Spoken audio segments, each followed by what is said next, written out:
Hello friends வாங்க இன்னைக்கு பீர்க்கங்காய் துவையல் எப்படி செய்யலான்னு பார்க்கலாம்.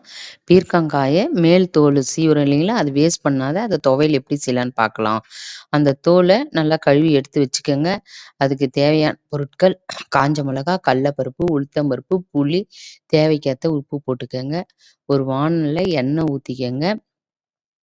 எண்ணெய் ஊற்றி கடுகு போடுங்க. கடுகு பொரிஞ்ச பிறகு 2 ஸ்பூன் கடலைப்பருப்பு போட்டிங்கன்னா 4 ஸ்பூன் உளுத்தம்பருப்பு போடணும். அதுக்கு 2 ஸ்பூன் கடலைப்பருப்பு போடுங்க. கடலைப்பருப்பு போட்டுட்டு காஞ்ச மிளகாய் போடுங்க. நல்லா பொன்னிறமா வதங்கணும். காஞ்ச மிளகா, கடலைப்பருப்பு, உளுத்தம்பருப்பு பொன்னிறமா வறுத்து எடுத்துக்கங்க.